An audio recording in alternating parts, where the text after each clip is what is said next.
Hey, it's Mark Lanier with your video thought for the day. Well, this has been a strange year and a half with COVID and all of the restrictions that came to be a part of it. And one of the ways it has affected me personally is I keep an office not just in Houston, but I have one in New York City. And I've not been able to go to my New York City office for over a year and a half now. Maybe not quite, but almost a year and a half. And I today, for the first time, have had a chance to travel to my office to check in, to see if everything's okay. And so this week, as I'm doing my video thoughts for the day, I'm thinking about some of my favorite Psalms. And one of my absolute all-time favorite Psalms is a travel Psalm, in a sense. It's Psalm 84. And you may know that Psalm because it's got a passage that's pretty familiar, that's kind of echoing in my head as I'm here in New York for the first time in a long time.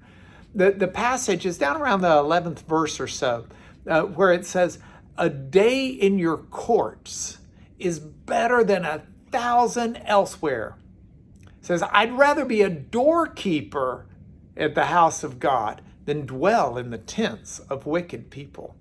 And I like that. This is a psalmist who's saying, I really want to go to be in the presence of God, to be at his temple. This is an Old Testament psalm, remember? So this is a time where his temple was still there. And the people wanted to go. This psalmist wanted to go. Look, it meant more to him than me going to New York City to see my New York office.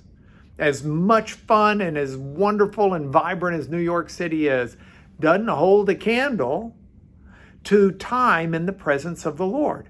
So I want to talk about that for just a minute or two more because I want to expand. You don't get to verse 11 starting at verse 11. You get there starting with verse 1. And this psalm is just amazing all the way through. It's Psalm 84. Take time to read it if you'd like, but let me just sort of wash over you some of what the psalm has to say. So the psalm begins, "How lovely is your dwelling place, O Lord of hosts. My soul longs, yes, faints for the courts of the Lord." That's not law courts. That's like courtyards, the courtyard that surrounded the altar and the temple itself. So the psalmist says that my soul longs, yea, faints for the courts of the Lord. My heart and my flesh sing for joy to the living God. Even the sparrow finds a home near the altar.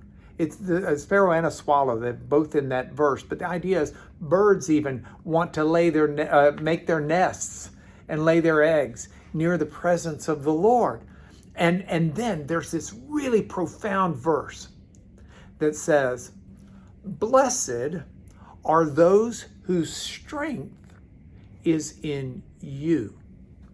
Not strength in myself, not strength in my routine, not strength in my family, not strength in my bank account, not strength in my job. Blessed are those whose strength is in you. And listen to this.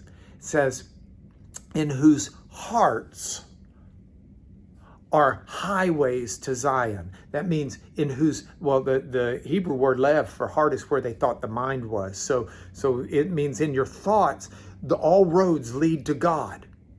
All roads lead to his dwelling. All roads lead to his presence. That person is blessed because, the psalm says, as they go through the valley of Baca.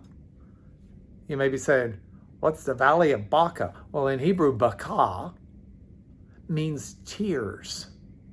So it was probably a physical place, but it means here very much as they go through the valley, the low places of life that cause the tears and the crying.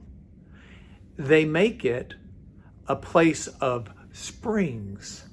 The pools, the tears become blessings, an oasis in the desert.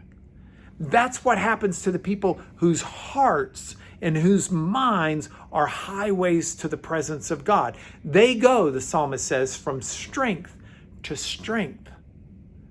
So even in spite of all that you go through, God takes those moments and turns them into life-giving opportunities, strength, and strength upon strength. And that's why the psalmist says, and that's when the psalmist says, I'd rather be a gatekeeper, a doorkeeper at the house of the Lord. Better is one day in your court than 1,000 elsewhere. So I'm here in New York City. I'm checking out my office. It's going okay. We'll be getting back to work here pretty soon. But I got to tell you, as much as it's nice to go out and to see things and to be in a beautiful city and a wonderful city, doesn't hold a candle to being in the presence of God. That's where we draw our strength, and that's how we be who we need to be.